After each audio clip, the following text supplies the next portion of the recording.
تنویر صاحب نے گجرانوالہ سے پوچھا ہے، کہتے ہیں کہ فش لیور آئل اس کے ٹیبلٹ یا کیپسول وغیرہ اگر بنائے جاتے ہیں تو اس کا حکم بتائیے۔ دیکھیں، فش لیور آئل جو ہے یہ دو طرح کے ہوتے ہیں، یہ مچھلی سے ہی بنتے ہیں۔ کاڈ لیور آئل بھی کہتے ہیں، فش لیور آئل بھی کہتے ہیں۔ فش لیور آئل عام طور پہ یہ جو گہرے پانی کی مچھلی ہوتی ہے اس سے بنتے ہیں، جیسے ٹونا وغیرہ،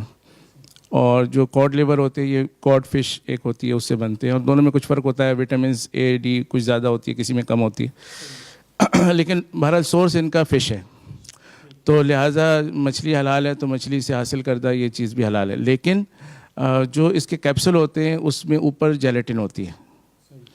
تو پھر یہ مسئلہ آ جائے گا وہی جیلیٹن کا جو کئی دفعہ یہاں پہ بیان ہو چکا ہے کہ جیلیٹن جو ہے وہ اگر کسی حلال سورس سے ہے، یعنی حلال جانور ہو اور پھر وہ حلال جانور اگر ذبح شدہ ہے تو اس صورت میں تو اس میں کوئی حرج کی بات نہیں، اور اگر وہ اس طرح حلال سورس نہیں ہے، یعنی خنزیر سے ہے یا حلال جانور ہے لیکن وہ ذبح نہیں ہوا، تو اس قسم کی اگر کوئی صورت ہے تو اس میں خنزیر میں تو بالکل کوئی گنجائش نہیں۔ لیکن یہ جو بقیہ چیزیں ہوتی ہیں، یعنی ایسا جانور جو حلال نہیں ہے یا حلال ہے لیکن ذبح نہیں ہوا، تو اس میں کیونکہ یہ ہڈیوں سے بنتی ہے اور ہڈیوں کے بارے میں فقہ کا ایک الگ ضابطہ ہے کہ یہاں پہ حیات نہیں ہوتی، تو یہاں پر کچھ گنجائش دی جاتی ہے کہ ایسی بیماریوں میں جو کہ مہلک ہیں اور جن کا علاج ضروری ہے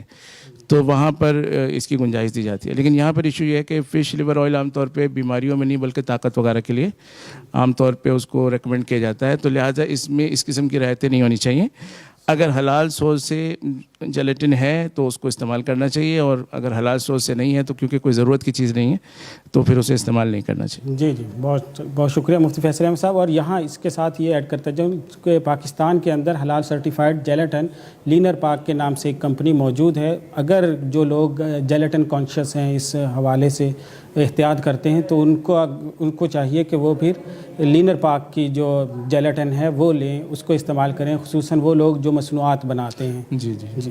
تو اس کو استعمال کر سکتے۔ پاکستان میں اس کا متبادل موجود ہے، اور ایک عام آدمی بھی جب دکان پہ جاتا ہے تو وہ ریٹ کانشیس ہو رہا ہوتا ہے، یعنی اس میں 5 روپے سستی جو چیز ہوتی ہے وہ لے کر آ جاتا ہے۔ تو اس سے زیادہ ضروری یہ ہے کہ ہم وہاں پر حلال کانشیس بنیں، کہ ہم جو